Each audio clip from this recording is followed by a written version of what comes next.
Hi, this is Biko and we are listening to Linux for Everyone in Germany. Welcome home.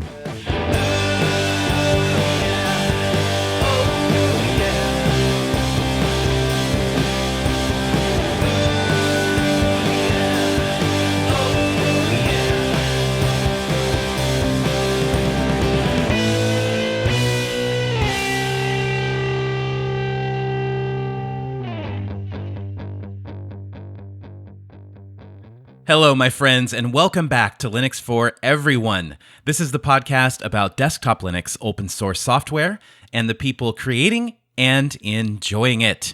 And I hope you've been enjoying it this week. I have been enjoying some hardware.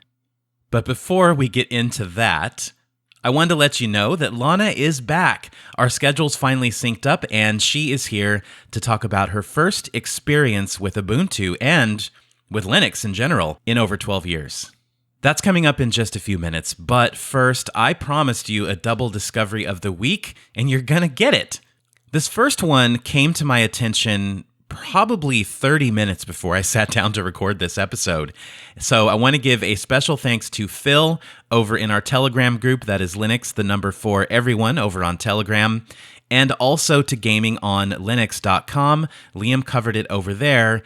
It's called MangoHUD. Now, for those of you into gaming, there is a YouTuber called Flightless Mango, and he has some of the most exquisitely produced benchmark videos, and he has an entire website where you can take these gorgeous graphs that he has created and plug in your information and generate charts. Now he is releasing MangoHUD, and this is basically a modification of the Mesa Vulkan overlay, and it includes some GUI improvements. Liam has all the details over at gamingonlinux.com, and I'll link to his article in the show notes for this episode, or if you're listening on YouTube, in the description below.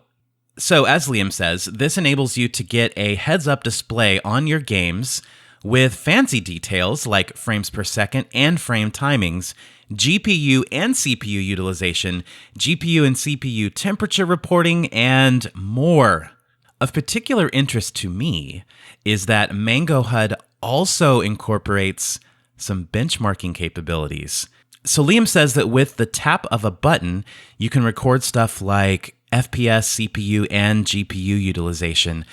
And I cannot wait to try this out. It's a short discovery of the week. I haven't used it yet, but I wanted to tell you about it so that we can get more people out there testing it. And I certainly will be among those people. This is something that I think we have needed for a long time. And there are solutions out there already, but with the direction this looks like it's heading, I think MangoHUD is going to be a much more accessible, much more easy to install, and easier to use heads-up display that can give us some really useful information and make it a lot easier for people like me who are doing gaming videos and stuff like that on YouTube. So if you want to test it out yourself, the URL is github.com/flightlessmango/MangoHUD. And yes, there will be a direct link to the GitHub in the show notes for episode 26. And the second discovery of the week is something that is probably a well-known quantity. I just recently, this week in fact, had a chance to experience it firsthand. And I'm talking about the combination of the System76 Thelio and the AMD Ryzen 5 3400G processor. Now, why is this a big deal to me? Because before I even made the switch to Linux, I was covering AMD's APUs for years. And the APUs are a segment of AMD's processors which include integrated graphics, much like Intel's, but much more powerful. So this new generation, the 3400G, is a 4-core CPU that has Vega 11 graphics built in. And this is the chip that's shipped with my System76 Thelio.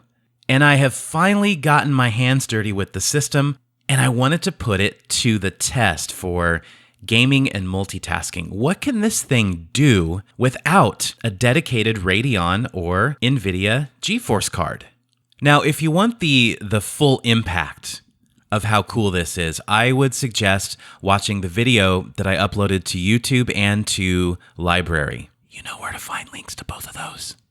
Anyway, there's a multitasking reveal that I think you guys will particularly enjoy. So make sure to check out that video. But here's what it boils down to. Yes, the 4-core Ryzen 3400G is quite a little workhorse, especially for a processor that retails for about $150. Let me run some of just the gaming benchmarks by you. So all of these were running on my Thalio with Pop! OS 1910 and 16 gigabytes of RAM. And all of them were running at 1080p, so 1920 by 1080, with nothing more than the Ryzen 3400G processor driving all the graphics. Check this out. Dirt Rally, medium quality, 64 average frames per second.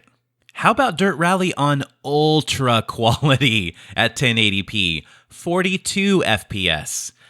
Counter-Strike Go, maximum quality, I got about 55 to 70 FPS. Risk of Rain 2, which is an early access game running on Proton, about 30 to 40 FPS on medium quality. Doom 2016, medium quality with Vulkan, 35 FPS. And Overwatch, playing via Lutris, I got about 45 to 55 average FPS in a match on medium graphics quality. Wow. I'm not going to spoil the rest, but you need to see what else I was doing while I was running that Dirt Rally benchmark. Definitely check out that video. I had a blast making it, and some of the reactions have been great so far. Bottom line, I'm really impressed with the Thalio because it stays super, super quiet. Even when it's under load, it sounds like a whisper. And when it's not under load, it's dead quiet.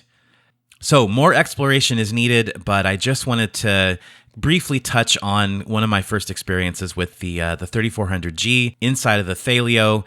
And by the way, I've got that Thalio loaded up with 4 additional SSDs because they make it so easy to just literally drop a new drive in there. You don't even have to power it on. It just drops into a pre-configured slot and you're good to go.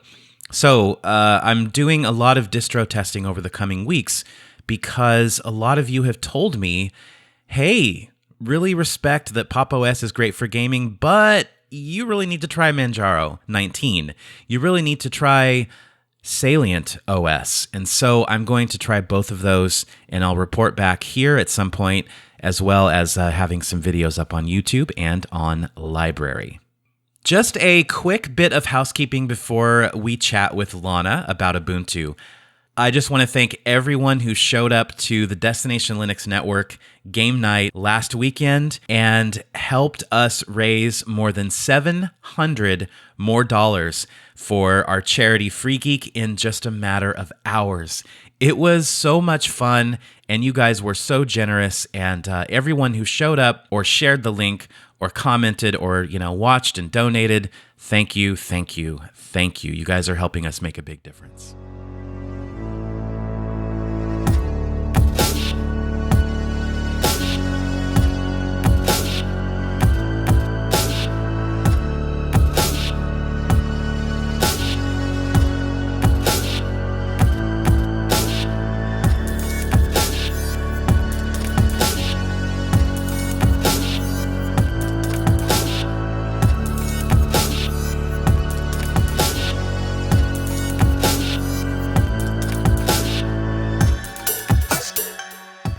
Ladies and gentlemen, my very special guest for episode 26 was also my very special guest for episode 19.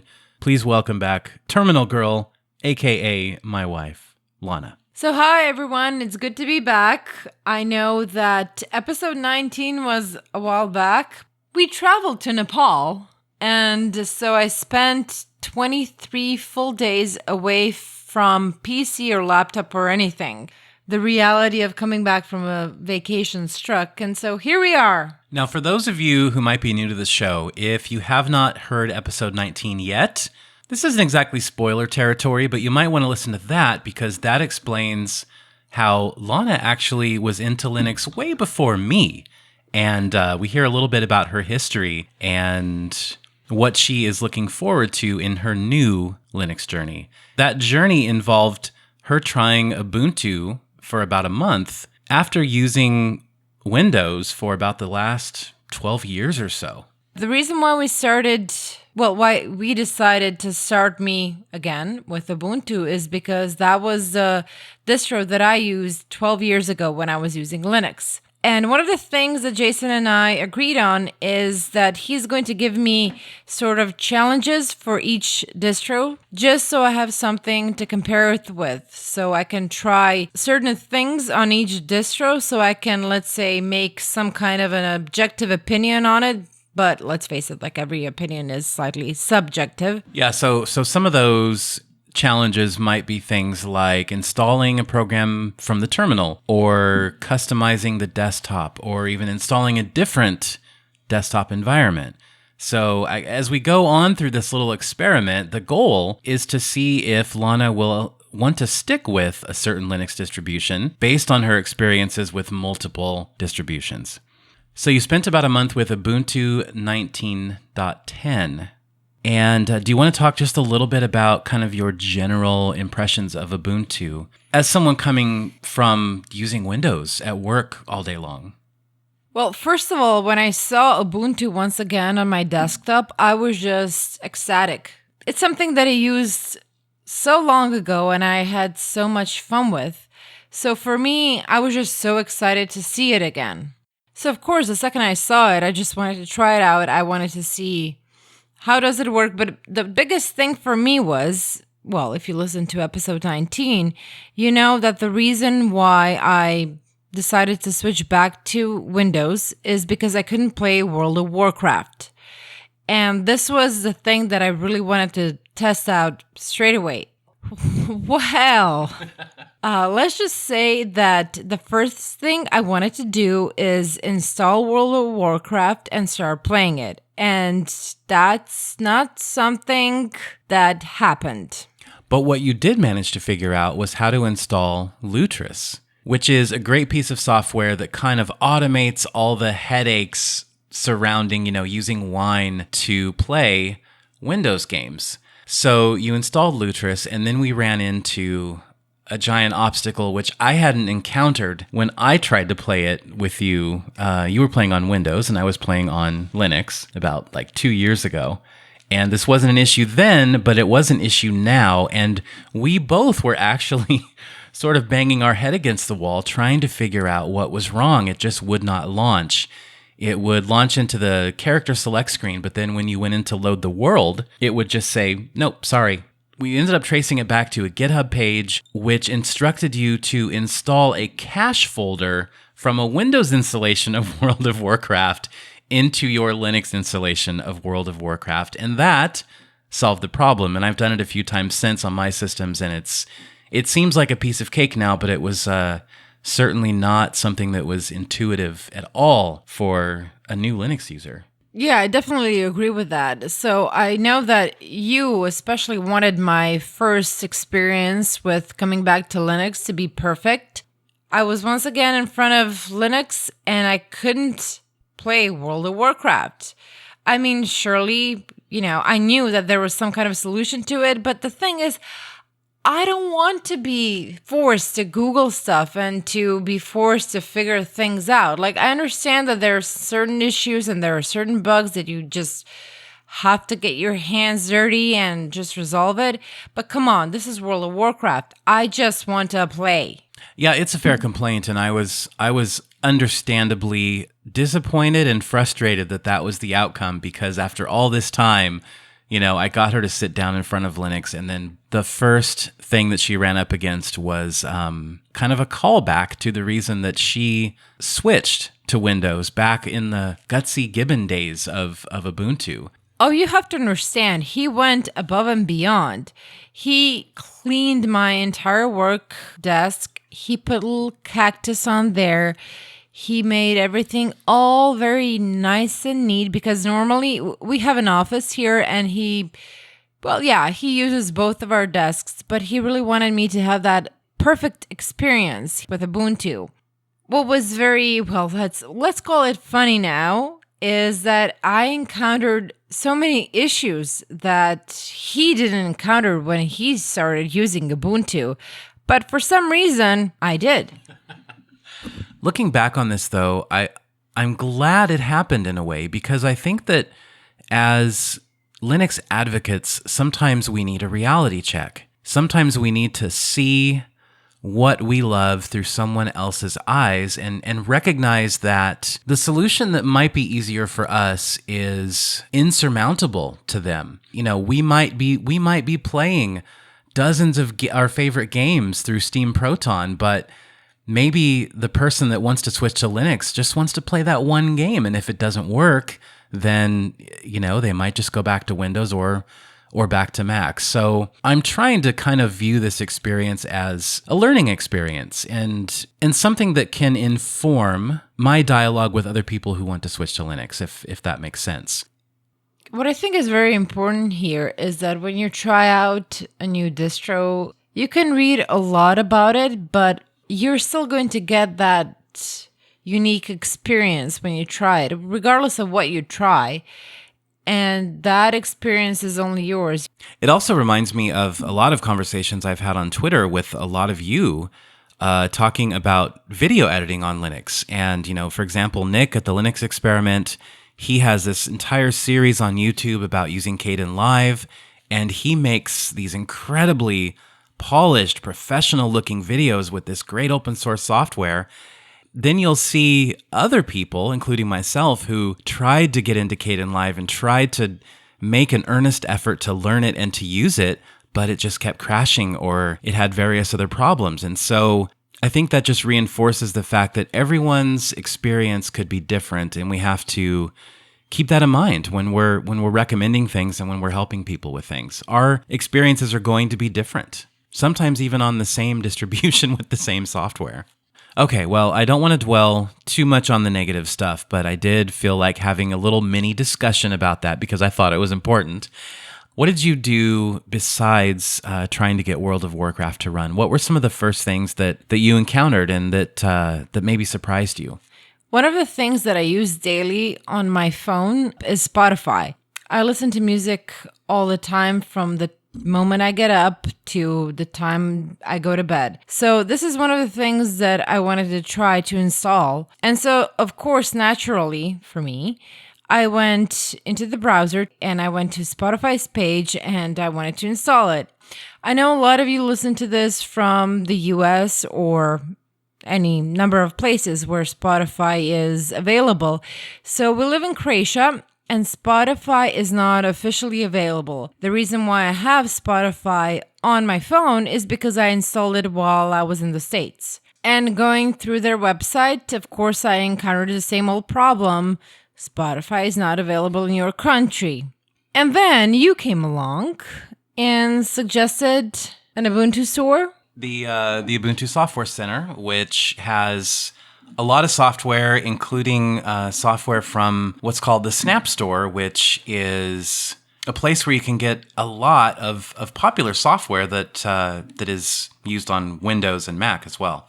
So I decided to give it a go, and I was so surprised and so freaking happy that I can actually not just install, but play music, log into my Spotify account and play music through my PC.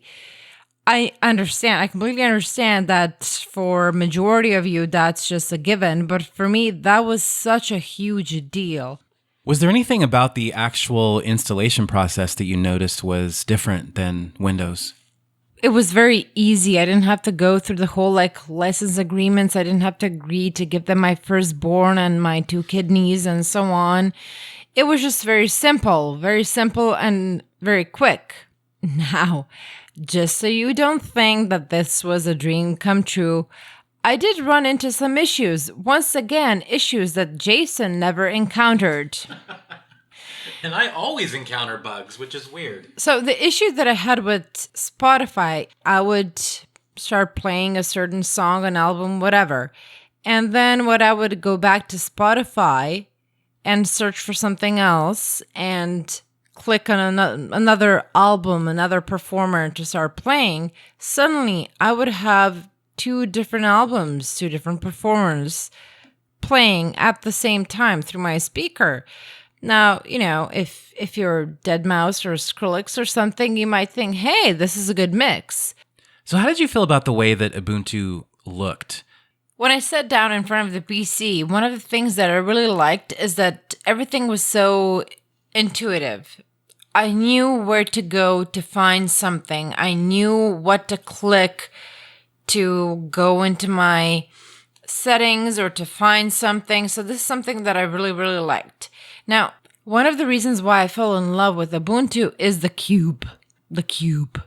It's not the Borg cube. I understand the Borg cube is so much cooler, but it was the cube. When I saw that back 12 years ago, that was like everything. That was, oh my God, what is this? I need to have it. I want to have it. I will have it. I did have it. I don't care if that is not a thing anymore, if that's not cool anymore. To me, that is cool. You'd think that's an easy thing to have. I had it 12 years ago, right? So how difficult is it? Well, it appears it is difficult. This is when Lana learned about desktop environments and how Ubuntu was running GNOME and Ubuntu used to run Unity. And these are, so she got a bit of a crash course in the streamlined, kind of minimalistic workflow of GNOME versus the very flashy, customizable KDE. I was not even aware of the fact that you can have a distro and then different desktop environments. So yeah, I had Ubuntu and I had GNOME with a G, and I'm going to pronounce it the Croatian way, which is GNOME. So many people will be happy to hear that. So I was using Ubuntu with GNOME, and I wanted to have my cube. I realized, well, that's not happening. So I got a recommendation of installing KDE. So I did, which was a fun experience. And I enjoyed having that different desktop environment, though I do have to say I still kind of like GNOME more. I don't know why. It looks nicer. It feels more natural than KDE is. But once again, that's very subjective. So both Jason and I did a lot of searching, trying to figure out how to make my cube happening once again, because for me, that was a must. And so after a lot of searching, we got nowhere. He really wanted me to have this perfect experience. Now you gotta understand, the guy, that this is not just his job. He doesn't write about Linux because someone tells him to write about Linux. He doesn't do Linux for everyone because he has to do it. He wanted me to love it as much as he loves it. So when we encountered the problem of the cube, he was just, after the whole World of Warcraft issue that he didn't encounter, and then the Spotify issue that he didn't encounter, and then my next thing was, I want the cube, and then the cube was not working properly, and oh my God, I'm pretty sure a couple of his gray hairs came from that evening. And this is something that I learned from Jason, is this is an amazing community. When you encounter a problem, they're there to help you. So I decided, okay, I'm going to tweet this and let's see if someone is going to help out with this, if someone knows how to resolve this. And we didn't have to wait long because soon enough, Dark One LTG came along, not just with an answer. He actually went and recorded a video of how to get that cube running. And this is one of the things that Jason has been telling me ever since he got into his whole Linux adventure, how amazing this community is. And I was a bit skeptical, but this was actually the first time when I realized, oh my God, this community really is amazing. And after watching his video, I got my cube. You guys rock. When you first used Linux, you really loved using the terminal. Did you get a chance to play around in the terminal at all? Oh, yeah, absolutely. So one of the things, as you said, I mentioned in that episode is that using terminal in a way felt more powerful than clicking onto a certain icon and just running something. I really did enjoy using the terminal. So one of the things that was very surprising to me is that I didn't have to use terminal as much, but it was still there. And I remember multiple times when I wanted to open something, run something, even you told me you can just click on it. And I was like, no. I got to run it through terminal. That was something that I guess I missed. I loved that I got to play with it once again after 12 years or whatever has passed since I used Ubuntu last. Now I'm just thinking about all of the suggestions and challenges that the community might have for you. That's not installing Arch, guys. Be nice. I have to use Windows for the majority of my day, so I do look forward to hearing your challenges, suggestions. Throw it at me. Well, okay, so your first experience with Ubuntu after 11 or 12 years was a bit of a mixed bag. What I want to know now is number one, do you want to keep trying to use Linux? And is Ubuntu something you want to stick with, or do you want to try something completely different in the hopes that you'll have a smoother experience? I'm definitely open to new experiences, especially because I have so much issues using my work laptop, because I ended up in many situations where I lost very important documents or stuff that I was working on, stuff that I spent hours doing, and I would just lose it because, I don't know, Windows decided, well, look, I'm sorry, this isn't working right now. Do you want to close it? And like, no, I don't want to close it. All right, do you want to wait a bit? Yes, I'm going to wait. And then I wait and nothing happens. Well, you know how this ends. Like, it's not about losing a document, but it's about losing hours of my work. So this is something that I did not encounter while I was using Ubuntu. Therefore, I am more than open to trying out more Linux distros. However, when it comes to Ubuntu, I do gotta say, I did encounter a lot of issues. Let's go back to the day when I came home and sat in front of my PC and I came back to the login loop. And this is something that you didn't encounter, so yay, my luck, I guess. But I do like it. I do like how the interface looks. But yeah, I'm very much open to trying more, especially after reading a lot of people saying like, why did you let her test out Ubuntu?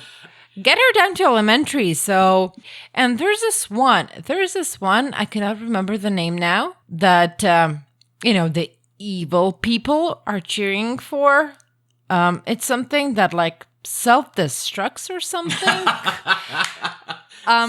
It's called Suicide Linux. Yeah. Since you love the terminal so much, it's if you make a mistake, if you type the wrong command or there's a typo, it deletes your installation. So I think what I'm hearing is that you like GNOME as the desktop, but you might want to try the GNOME desktop on a different Linux distribution, like maybe Fedora or maybe Manjaro or something else. And you're kind of hoping that you get that same visual experience, but maybe without all of the bugs. Yeah, I think so. Like, look, guys, in all honesty, I'm going to go and wrestle with any issue that comes along my way. But if I don't have to do that, then I will not do that. Don't get me wrong. We're doing this as an experiment. We're doing this so I get to test out all these different distros. And so I will do it. Of course I will do it. I will find a solution. But if I have to choose something that I will stick with, it's going to be something that runs smoothly. This is sort of an anecdotal observation. It's not something that's backed by data, or it's basically backed by experience and observation. But Ubuntu is by far the most popular Linux distribution. There was all that pushback when I said, okay, we're going to start Lana off on Ubuntu. And in my Telegram community for Linux for Everyone, a lot of people there don't use Ubuntu, and a lot of people that I talk to on Twitter don't use Ubuntu. So it's a really interesting disconnect for me. And there are so many great distributions based on Ubuntu, like Pop! OS, and I got my start on, I switched to Linux because I had such a wonderful experience with Ubuntu. So I just wanted to throw that observation out there. It's really interesting. Now, listening to you say this, if this was my first experience with Ubuntu, with Linux, let's say I never used it before. Let's say I ran into one of your articles, I listened to your podcast, and I decided to try it out for myself. Now, I'm sorry if I offend anyone. That would be my last experience. If I didn't have you with your experiences, if I just had, experiences coming from this random someone writing some articles or whatever, I would not stick around to using Ubuntu. So the question remains for you and the entire community. What happens when you have people who use Windows for years or decades, and they end up in my situation? They end up encountering all the issues. You guys were right. Ubuntu clearly isn't the first experience that a person should have with Linux. And so I heard from a lot of you, Elementary, I heard Deepen. Guys, vote for that. Don't vote for some kind of suicide Linux or whatever it is. English isn't my native language. Croatian is. So if I have a typo or something, apparently everything falls apart. You don't want that, do you? Come on. Vote for something better. Well, before we say goodbye, I had asked the community on Twitter if they had any questions for you, and they did have a lot of questions. Are there any that you wanted to answer before you go? Yeah, of course. Okay, this one's from David on Twitter, and he asks, what has been your favorite part so far, and what has been your least favorite part? One of the things that I really enjoyed while using Ubuntu is that just the interface was just so intuitive for me.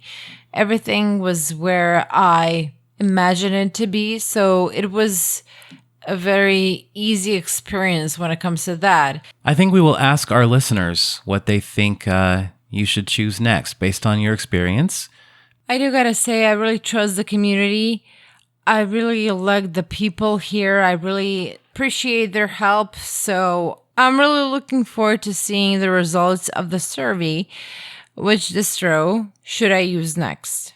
Please be nice to me.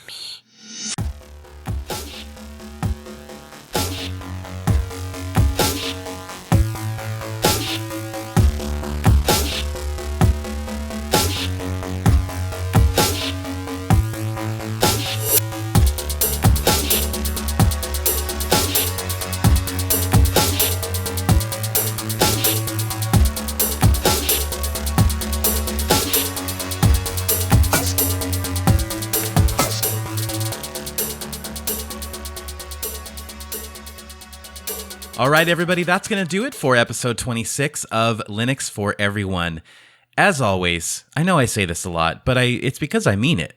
Thank you for paying attention, for engaging, for encouraging, just for being here and being a part of this crazy journey of mine and Lana's as well.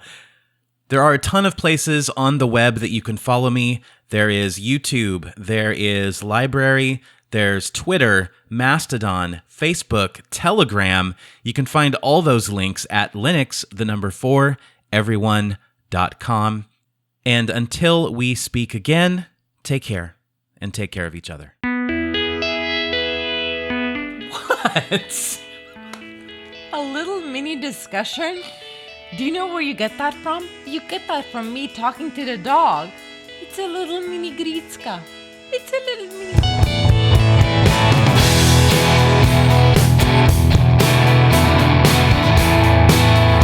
Can we do a gaming podcast? I have so much to talk about. What was it with the Calderon? Oh my god, he was casting so many spells And you had to make sure which spells are you casting and what thing is like he is casting. Oh, it was insane. Cube. The cube. But it was the cube.